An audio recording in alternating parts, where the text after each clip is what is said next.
Assalamualaikum warahmatullahi wabarakatuh. Minasang konnichiwa. Hari ini kita akan belajar tentang doko ni arimasu ka? Ada di mana? Berarti dalam konteks ini kalian akan belajar tentang letak suatu benda. Kemarin kan kalian sudah tahu bagaimana cara menunjuk benda atau benda-benda yang sering kalian bawa ke sekolah itu apa. Ini juga masih berhubungan dengan sekolah karena temanya pada bab ini yaitu tentang Gakko no Seikatsu atau kehidupan di sekolah. Makanya ini masih berhubungan dengan sekolahan. Oke, kalian fokus dengarkan videonya. Kalau misalnya tidak mengerti dan tidak paham, kalian bisa komentar di bawah videonya atau di Google Classroom. Atau kalau misalnya ingin lebih paham, kalian boleh menchat sensei via WA. Kita lanjut ya. Nah, jadi tujuan pembelajaran kita pada hari ini itu agar kalian dapat menyebutkan benda-benda yang ada di kelas dan dapat menginformasikan serta mengungkapkan barang-barang yang ada di kelas. Kira-kira barang apa aja yang ada di kelas? Oke. Kita lanjut ya ke slide berikutnya.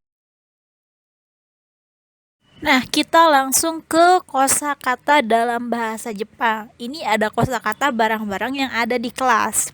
Di sini kalian bisa lihat di gambar itu ada kursi, meja, kalender, kemudian tempat sampah, foto, vas bunga, papan tulis, dan penghapus bor. Yang pertama itu kalian bisa lihat ada kursi. Kursi dalam bahasa Jepang itu isu. Sebelahnya ada meja. Meja itu bahasa Jepangnya sukue. Bisa juga teburu. Tapi di sini yang dicantumkan sensei meja itu sukue. Lanjut ya. Sebelahnya itu ada kalender. Bahasa Jepangnya karenda. Ya. Kemudian di sampingnya ada tempat sampah. Tempat sampah itu bahasa Jepangnya gomi bako. Yap. Selanjutnya ada foto. Foto itu bahasa Jepangnya shashin. Shashin. Oke, shashin ya kalau ditulisnya. Lalu sebelahnya itu lihat arah panahnya itu menunjukkan pot ya atau pas bunga. Pas bunga bahasa Jepangnya itu kabin. Lalu sebelahnya ada papan tulis. Bahasa Jepangnya kokuban. Kokuban. Oke. Sebelahnya ada penghapus papan tulis. Bahasa Jepangnya kokuban kesi. Kokuban kesi. Oke, lanjut ya.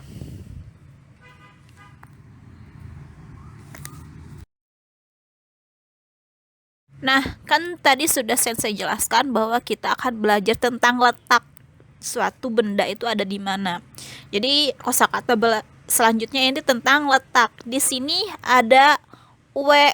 Uwe itu artinya atas. Kemudian ada naka, artinya dalam. Kemudian shita artinya bawah. Atas itu uwe, di dalam itu naka, kemudian di bawah itu shita. Nah, ada tadi ya sudah dijelaskan juga ada arimas. Arimas itu artinya ada untuk benda mati.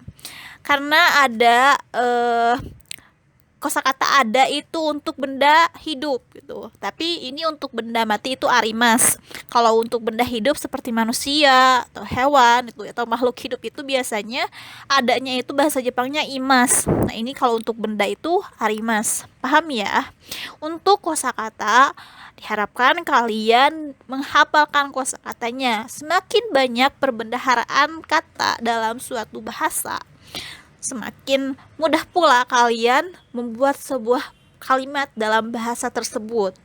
Jadi setiap apa kosakata yang dipelajari dalam bahasa Jepang, mudah-mudahan kalian ingat ya. Dan anggap saja untuk tambahan perbendaharaan kata kalian tuh. Karena sensei tidak menuntut. Kalau misalnya sensei memberi 10 kosakata, sensei tidak akan menuntut kalian untuk menghafal semua kosakatanya, tetapi kalian tahu aja, sudah sensei apresiasi. Baik, tadi kosakatanya ada isu, kemudian sukue, kemudian karenda, gomibako, sasin, kabin, kokuban, kemudian kokuban kesi. Nah, untuk letaknya tadi ada ue, naka, shita.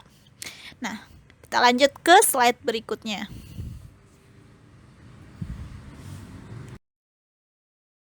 Kita masuk ke pola kalimat. Di sini pola kalimat pertama ada menanyakan letak atau posisi benda. Pola kalimatnya itu ada kata benda, bendanya kosakata benda ditambahkan partikel wa. Kemudian doko ni arimasu ka. Oke, ditambahkan doko ni arimasu ka. Itu artinya ada di mana. Contohnya, hon wa doko ni arimasu ka? Buku ada di mana? Kalau misalnya mau menanyakan tas ada di mana, bahasa Jepangnya apa? Masih ingat tas itu bahasa Jepangnya apa? Oke, benar, kaban. Berarti kalau mau menanyakan tas ada di mana, bahasa Jepangnya kaban wa doko ni arimasu ka? Paham ya? Kita lanjutkan ke slide berikutnya.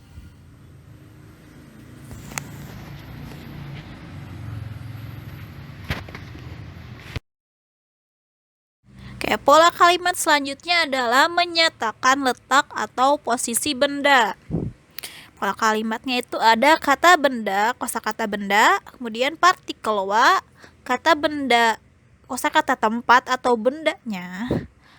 Kemudian no, partikel no ditambahkan kata benda posisi. Yang tadi itu ya, ditambahkan ni arimas. Tadi kan pertanyaannya hong wa doko ni arimasu ka? Nah, di sini contohnya adalah jawaban dari pertanyaan yang tadi. Hon wa sukue no ue ni arimasu. Buku ada di atas meja. Oke. Hon itu buku, sukue itu meja, ue tadi atas, ni arimasu itu ada di itu ya.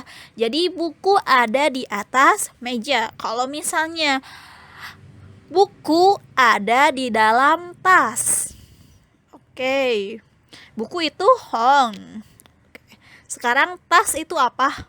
Kaban. Oke. Dalam bahasa Jepangnya apa?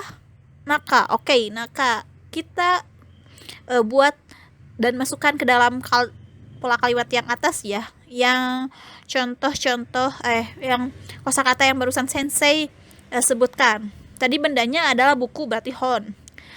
Hon wa tempatnya itu di tas, berarti kaban. Hon wa kabang no posisinya di dalam. Tadi dalam itu naka. Kabang no naka ni arimasu. Jadi kalau misalnya buku ada di dalam tas, bahasa Jepangnya hon wa kabang no naka ni arimasu. Dapat dipahami ya? Oke. Nah, untuk materi kali ini cukup sekian dari sensei. Kalau misalnya kalian belum paham, kalian bisa menanyakan ke sensei langsung. Bisa chat melalui WhatsApp atau berkomentar di Google Classroom, atau juga bisa berkomentar di komentar YouTube ini. Ja, minasan, kore de wa owarimashita. Wassalamualaikum warahmatullahi wabarakatuh.